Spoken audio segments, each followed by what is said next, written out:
सुर क्षेत्र में मुझे इंडिया से चुना गया था। 10 कंटेस्टेंट्स में से एक था मैं, जो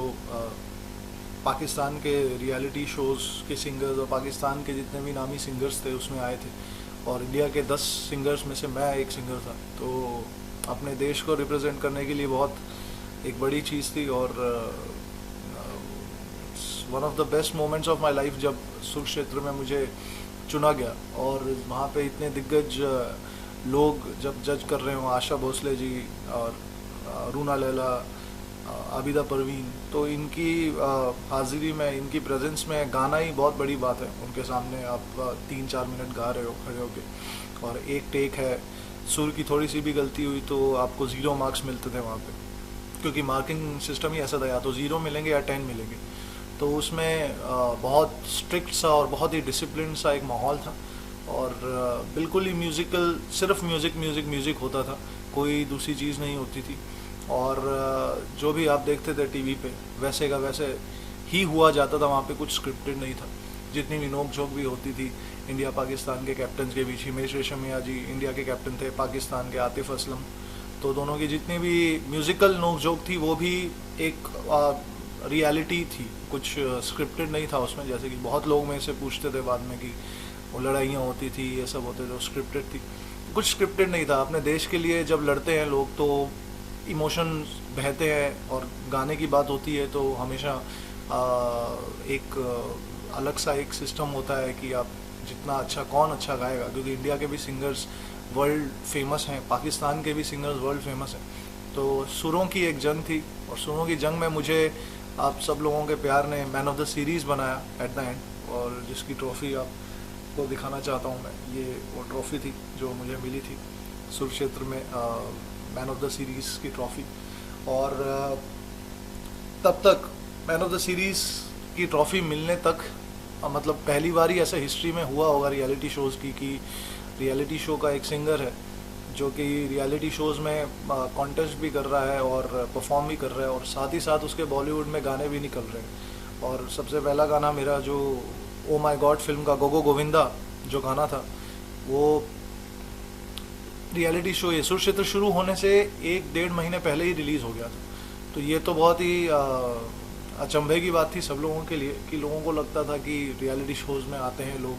फिर उनको तराशा जाता है, उनको सुना जाता है, फिर 1-1.5 साल 2 साल बाद अगर किसी म्यूज़िक कंपोज़र को अच्छे लगते हैं लोग तो ट्राई करते हैं वॉइसेस, और उसके बाद फाइनल हो जाए गाना, ये भी ज़रूरी नहीं है। तो बहुत सारी चीज़ें होती थी, but it's been all good by God's grace. और हिमेश रेशमिया जी को जितना शुक्रिया अदा करूँ, उनको जितना मैं थैंक करूँ उतना कम है, क्योंकि वही ऐसे एकमात्र मेंटोर, एकमात्र म्यूज़िक कंपोज़र कह लीजिए, कि इतने सालों की स्ट्रगल, मेरी 8-9 सालों की स्ट्रगल में, उन्होंने जब सुर क्षेत्र में मुझे सुना, पहली बार ही उन्होंने बोल दिया कि मैं तुम्हें प्लेबैक करूँगा और करवाऊँगा, और पहला गाना जो तुम्हारी लाइफ का जो होगा वो मैं ही दूँगा। और फिर उसके बाद तो उसको सुनने के बाद तुम्हारी आवाज़ ऐसी है, ना किसी से मिलती है, ना तुम किसी की कॉपी करते हो, और सबसे बड़ी बात कि हर जॉनर के गाने में घुस के तुम उस गाने को, गाने के मूड को कैप्चर करके उस गाने को जस्टिफाई करते हो, विच इज़ वेरी रेयर। तो ये सब चीज़ें उनको बहुत पसंद आई, बहुत इम्प्रेस हुए इनसे,